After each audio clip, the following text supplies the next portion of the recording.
Hey guys, I am DM Zone. This is Gamers Oasis. Let's get into it. In this video, we're going to talk about a little trick with some rope.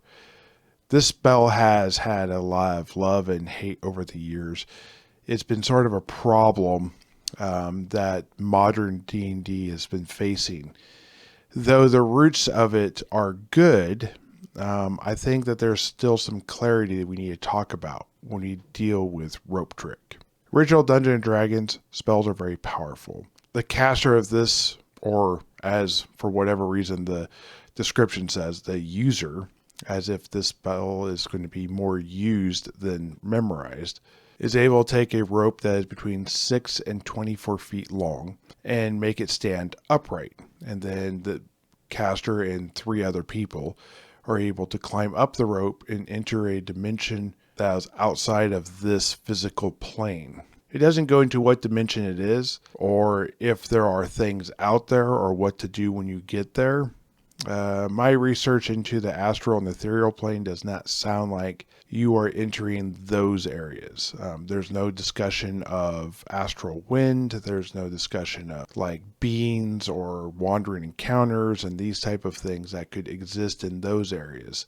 In the future editions of the game, it's often referred to as like a pocket dimension. And I think that still applies here pretty well. What that actually would be like a little bubble in the astral plane, because that's sort of the stuff in between the stuff. And in that you have a little small little domain, if that makes sense. Now what we know for sure is that when you are going there, you can be seen climbing up the rope and then you disappear when you go into this other dimension. It doesn't say whether you are able to see in and out or be able to hear in and out. I think because of the base level of the spell, you should be able to. The spell isn't a fireball. The spell isn't a lightning bolt. The spell isn't going to be doing anything major like that for a short amount of time, relatively speaking. It allows you to exit the dungeon and go into a safer place. The amount of time is based upon your level. It is static, which is nice, but it also makes it fairly predictable too. So the duration is 6 turns plus 1 turn per caster level. Now, wands, staves, and scrolls all have set caster levels. So if you're doing this with a wand or a staff or a scroll, then those durations are going to be fixed. Now, there's a lot of ambiguity when it comes to this spell, and I think there's both hilarity in the fact that someone could have to stick their head out to look around to be able to see what's going on or to listen.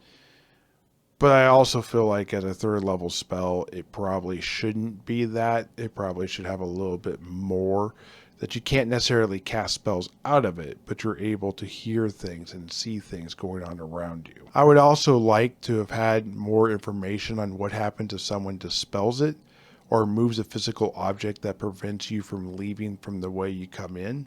It talks about the fact that if the rope gets removed, people inside it fall out.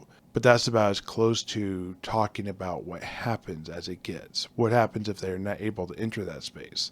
Is it like other things, like teleport? Are they just dead? Makes you wonder. So there's some thoughts that I came across of when I was doing this spell video. Like, what is this trick? Why is it called a rope trick? Is it because you're disappearing? Is it because there's actual magician type stuff? There's also a bag of tricks, which allows you to go in and grab something, bring it out. There's also a bag of holding, which works a lot like this dimensional space. What happens if a bag of holding goes into that, or one of these other bags that you reach in and grab stuff out? There was a lot of questions I had with that. And I think I kind of fell on the side of don't overthink it.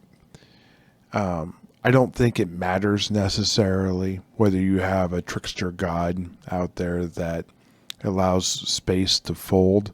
I don't think this type of thing needs to be identified and addressed. Just have a space that goes in there. Decide how you want it to work. And whether maybe while you're in there, you hear the astral wind blow around you, but you're not actually affected by it. Something like that, I think, could be pretty cool. Anyways, what do you guys think? Did I get this right? Did I get this wrong? Let me know in the comments down below. Thank you. Have a good day and keep rolling those dice. Bye.